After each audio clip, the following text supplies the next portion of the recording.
Neil Patel is one of the biggest names in SEO, but does he know what he's talking about? Well, in this video, I'm going to review Neil's most popular video on YouTube named SEO for Beginners, 3 powerful SEO tips to rank #1 on Google in 2020. And I'm going to tell you guys if he's right or wrong, if his information is good or bad. So let's watch the video together and see what he says. And I'll note in advance that although the title says in 2020, this video is from November 2017, so there's probably some things that are a little bit outdated, a little bit wrong, or just thinking about this in the wrong way for what works today. So let's start the video, let's watch this, and let's see what he says. Do you want to rank #1 on Google? Well, I hate to say it, it's actually really hard. 10 years ago, it used to be really easy, but now it's hard. I kind of agree, it has got more difficult.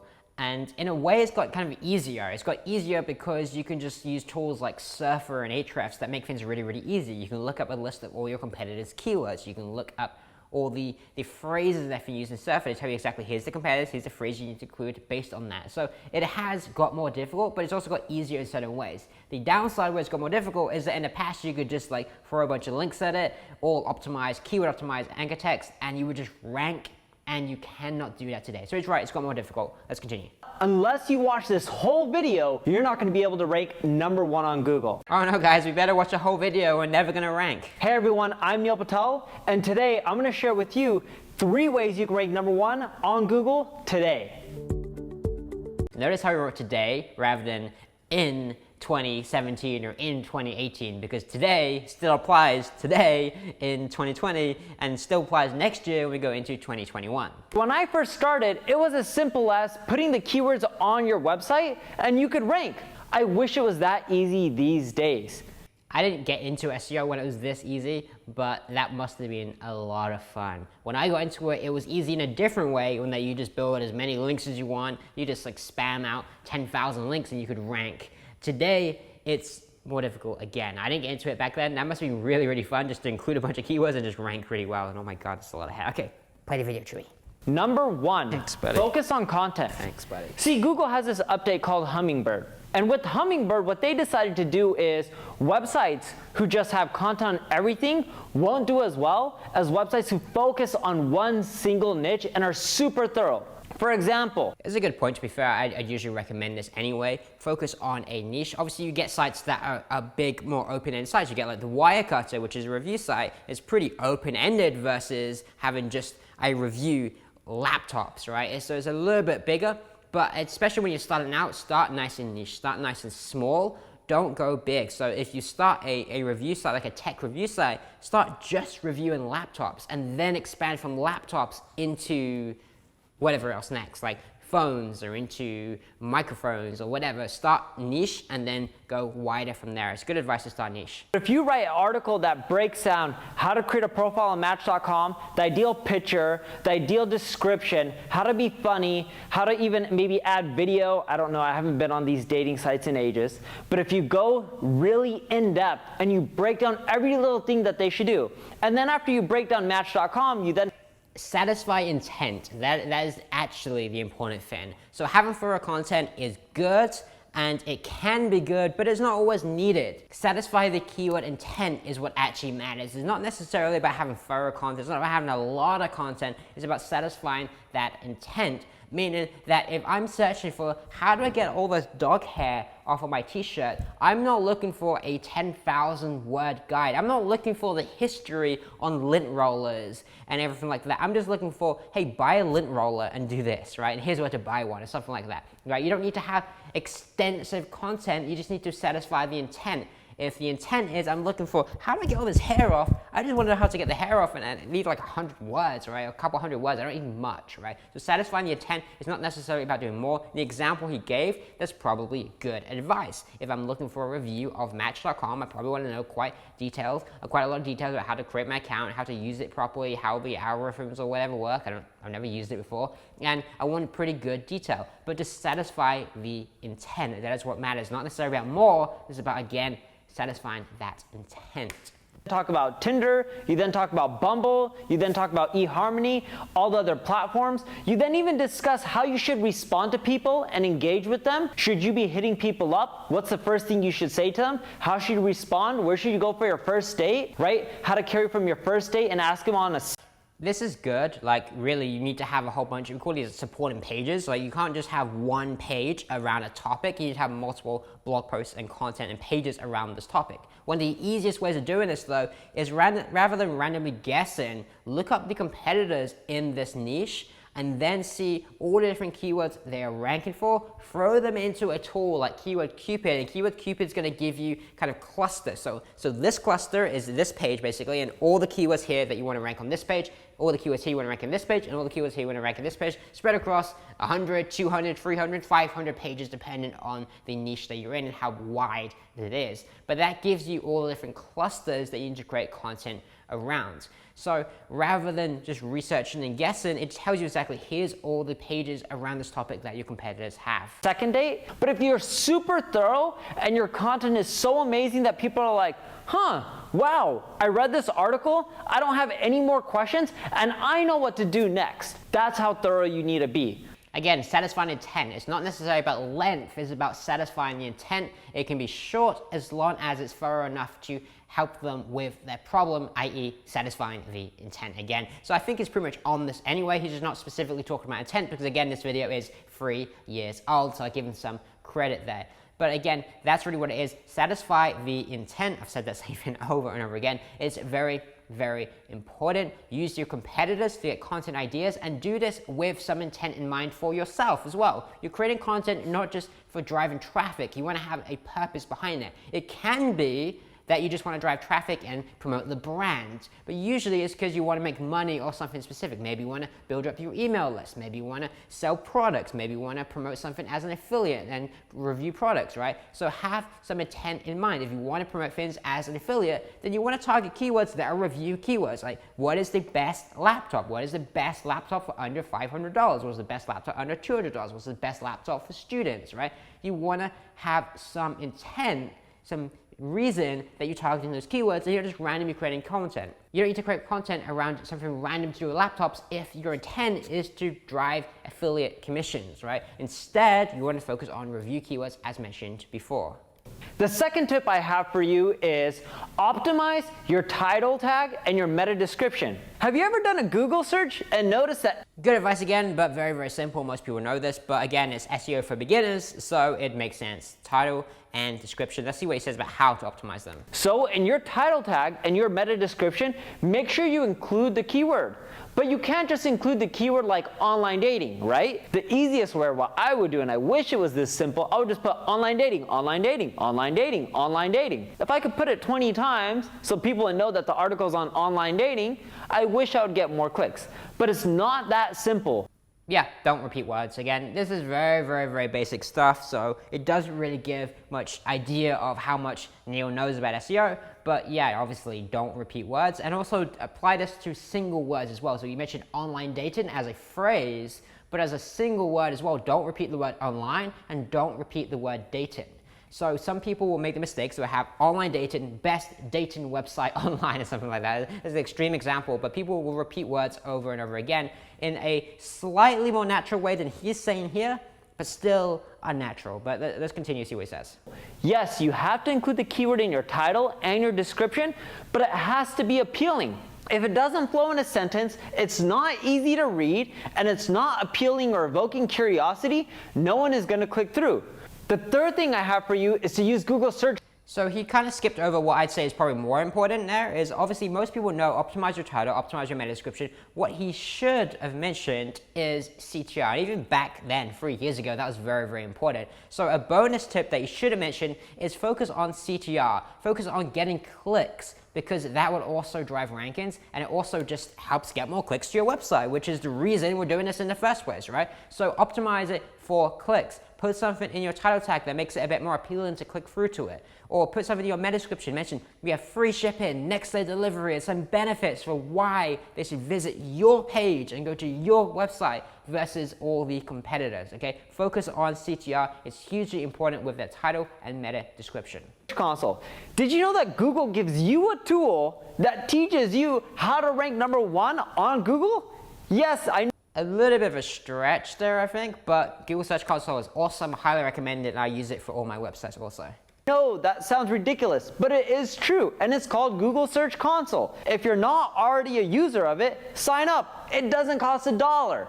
You're missing out if you're not using it. I can't emphasize that enough. So now that you're using Google Search Console, give it a few days because it takes some time to populate data. You'll see a screen that shows search analytics. Seriously, that's like the worst thing, like just waiting for all the data, like once you set it up, just sit there and just waiting for a few days. It's annoying. What I recommend is you set it up today, even if you don't have to use it, even if you don't want to use it, set up today so the data is there. And then if you ever hire an SEO or want to use it later, then it's there. You're not sitting there waiting for it to load all up. You all the pages on your website that are getting you traffic. But the cool thing about Google Search Console is they also show you which articles are getting impressions.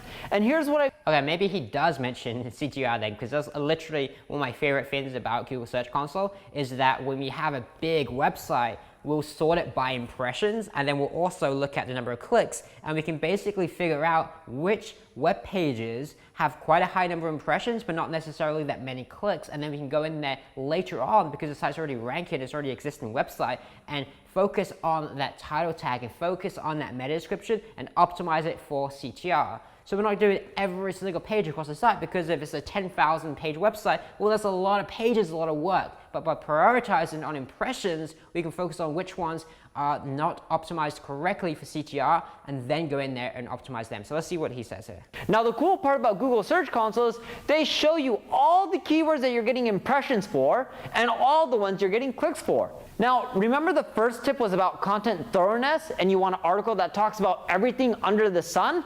Well, you can use Google Search Console to type. Again, you don't necessarily have to do this. So in some cases, you will have a big piece of content that ranks for absolutely everything. However, again, it's about matching that intent. It's about looking up the keywords. So if, for example, someone searches for how much does it cost to buy an iPhone X or whatever, right?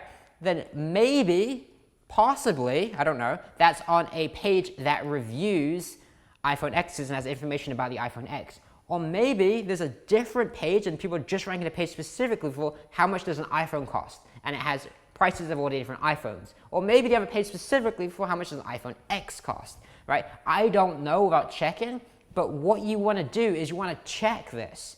Don't just try and rank on one page. Don't just try and have one monster piece of content if that's not what's working for your competition.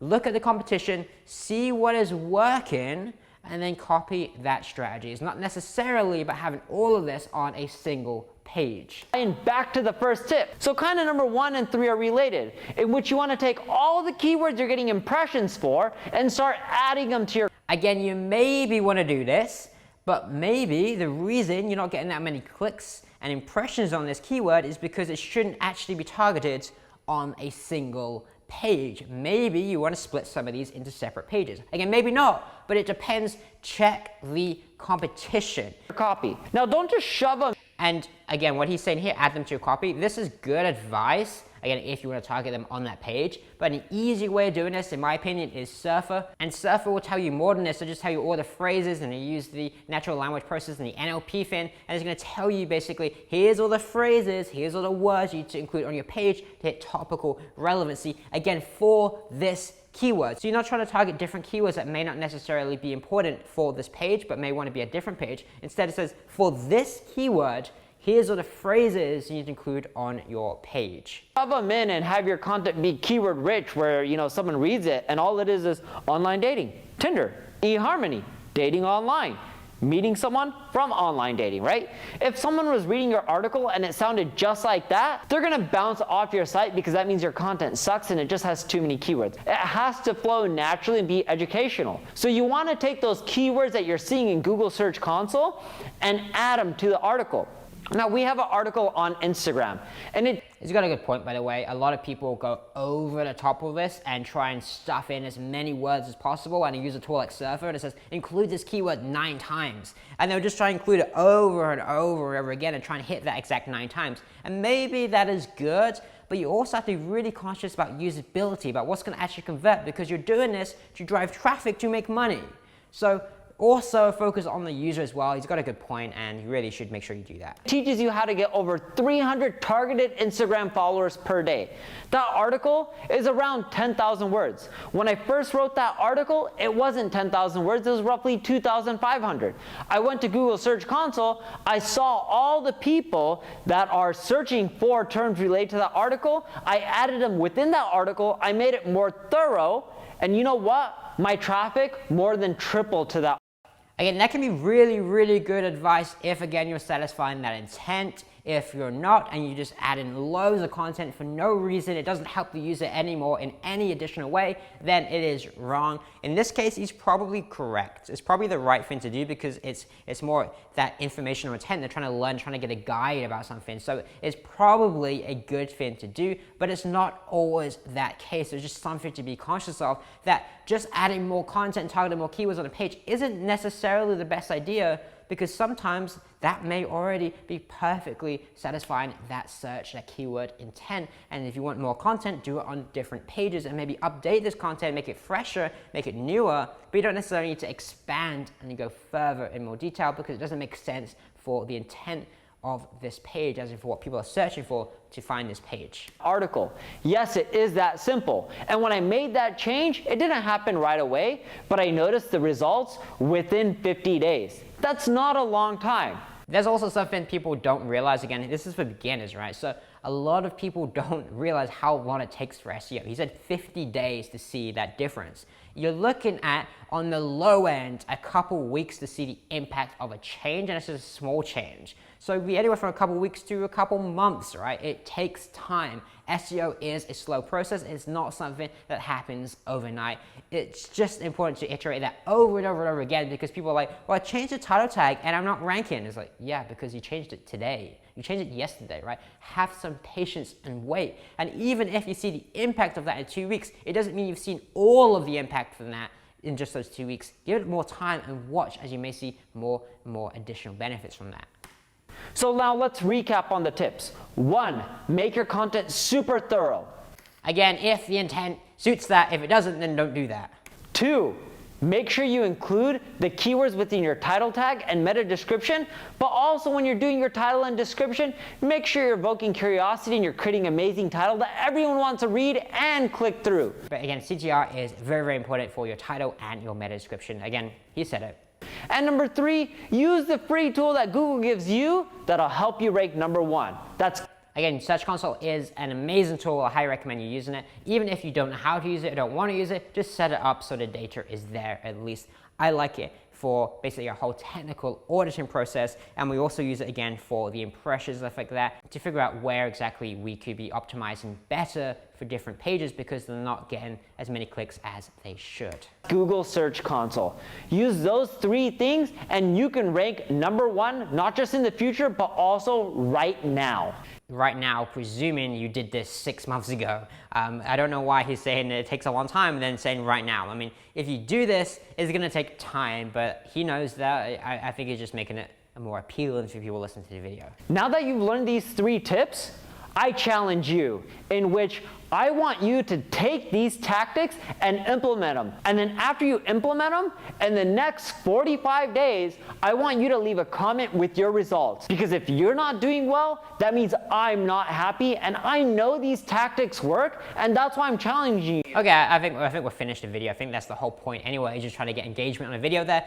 But look, those tips, those pieces of advice are correct. He didn't mention intent. It was more saying do more content, which makes it easier for beginners to understand, but it's not entirely correct. Though again, this was 3 years ago, and intent was less important then, or it wasn't really talked about so much 3 years ago. So anyway, that is that. The video, it seems okay. It's beginner friendly. It's aimed at beginners. There's only 3 tips. It's very, very basic stuff. It's very, very beginner friendly stuff. It doesn't really give you an insight into how much SEO Neil really knows, but there's nothing inherently wrong about what he said, besides just not being specific about matching the intent and not just creating long content. But again, it's 3 years old videos. So that's really it for this video. If you'd like me to review other videos from Neil or other people on YouTube, then please leave a comment below. Let me know who. If you liked the video, smash the like button. And that's really it for this video. So I'll see you in my next video.